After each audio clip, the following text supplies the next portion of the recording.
النهارده هنعمل مع بعض فراخ طريقه صحيه جدا. هنحتاج مع بعض فرخه وازازه حاجه ساقعه ازاز. الارتباط ببعض محدش يسالني دلوقتي، هتشوفوا معانا في الفيديو. وهنعمل معاها محشي كروم، محشي ورق عنب. تعالوا بقى نشوف مع بعض. هننزل بالزيت بعد ما هي سخنت كده. بعد كده هننزل بالبصل،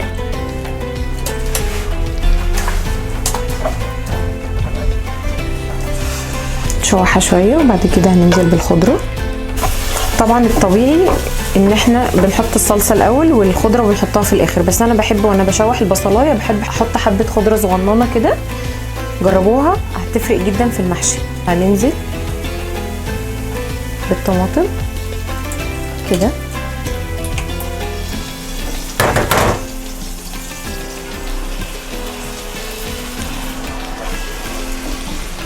هنسيبها تتسبك شويه كده. التسبيكه بقت جاهزه معانا. هننزل عليها بالخضره.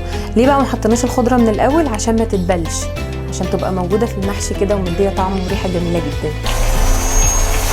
هنضيف الرز،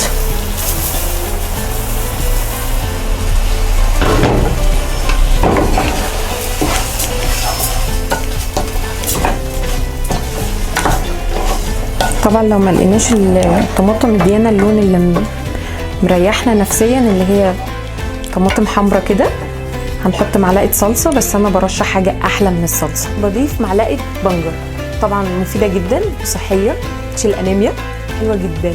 هنحط التوابل. ليه بقى ما حطيتش التوابل من الاول؟ عشان التوابل لما بتقعد فتره كبيره على النار بتمرر الاكل، فحاولوا تخلوا التوابل في الاواخر. معلقه كمون، توم باودر،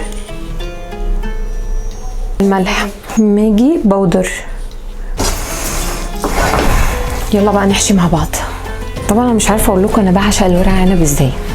اول حاجه ليه وش وليه ظهر، تمام؟ للناس اللي هي مش عارفه، الوش بتاعه اللي احنا بنحط عليه الرز الوش خشن، ده اللي بيبقى من فوق عشان بيدي لمعه جميله كده. ما بعملش الورقه زي الناس الطبيعيه كده بقطعها كده. ليه بقى؟ هقول لكم. اول حاجه الصباع بيبقى معايا صغنن مش كبير عشان يبقى شكله حلو، وفي نفس الوقت ما احسش ان الصباع كله ورقه عنب، ورق عنب. طبعا هنا الشطاره في معانا بصلايه عليها قرن فلفل حراق، وهنحط عليها توم باودر تلفيه صغنن كده. اول حاجه هو ما بيفضلش كده، لان لما بيستوي الرزايه بتنفش عن كده، فالصباع بيكبر شويه بس مش قوي، يعني ما احسش ان انا باكل صباع محشي قد كده. دي بقى ايه شطاره العروسه الجديده. طبعا العروسه الجديده انا بجيب الكرنب ده بسويه، يعني بسلقه وبقطعه وبسيبه في الفريزر. ده طالع من الفريزر، بصوا جميل ازاي، عشان بيجي وقت ما بيبقاش موجود. هنحشي مع بعض وبقطعه برده قريب من بعضه زي الورق عنب. طبعا احنا دلوقتي خلصنا محشي الكرنب ومحشي الورق عنب، ولعنا عليه. قلنا نعمل مع بعض ايه بقى؟ الفراخ اللي على الازاز. هتقولوا لي ايه الفرق ما بين الازاز وان احنا ممكن نحطها على الحامل؟ هقول لكم الفرق ان الازازه دي فيها ميه، اما الميه بتغلي بتسوي الفرخه كلها من جوه، غير لما بحط حاجه حديد بتاخد جنب واحد او جنبين على الاقل، ما بتسويش الفرخه كلها من جوه. دي حاجه. الفرخه دي الدهون كلها بتنزل منها، بيبقى شكلها وطعمها وريحتها قمر. هنعمل التتبيله مع بعض. فرمنا بصلتين وطماطمايه وفلفلايه، ده الفلفل الاسود. حط طماطم تاني فريش، نضيف الملح. الناس بقى اللي بتحب الحاجه مززه اختياري، يعني ممكن نحط نص ليمونه، اللي مش بيحبه مش لازم. جزر. محدش يقول لي الازازه هتفرقع، الازازه مش استحاله هتفرقع. هنحط فيها ميه، هنسيب نسبه بسيطه من الميه عشان ندي مساحه لان هي تغلي. هوريكم بتتعمل ازاي. نتبل الفرخه مع بعض.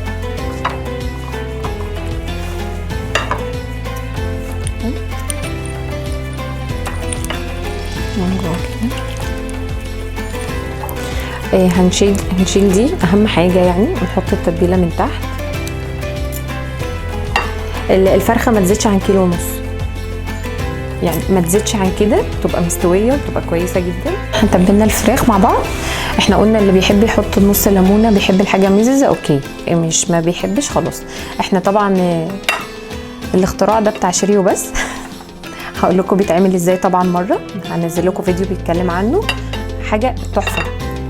هي مش شطه ومش مززه ومش هي كل حاجه في بعض. فاحنا انا بحب اضيفها على الفراخ، فاضيفها على الخلطه بتاعتي. الناس اللي مش بتحب الشطه ما تضيفهاش براحتها يعني. هنضيفها مع بعض. بسم الله.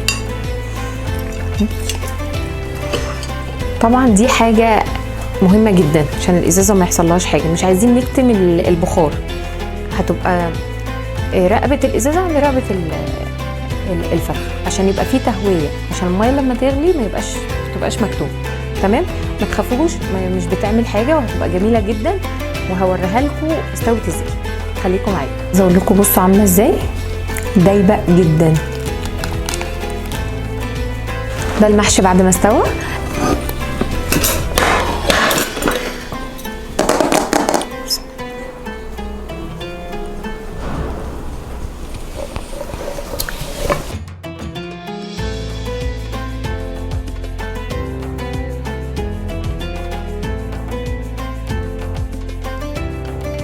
بسم الله.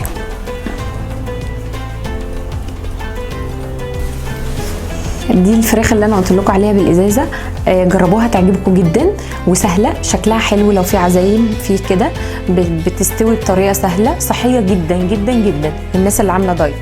طبعا هنيجي للناس اللي مش عامله دايت. معانا محشي باللحمه، موزه بقى ومتحمره تحفه، شكلها جميل، وبتاخد طبعا انا بحب احطها ليه مع الورق عنب عشان بتاخد من المزازه بتاعت الورق عنب، فبتبقى جميله قوي. ومعانا كرنب، وبألف هنا.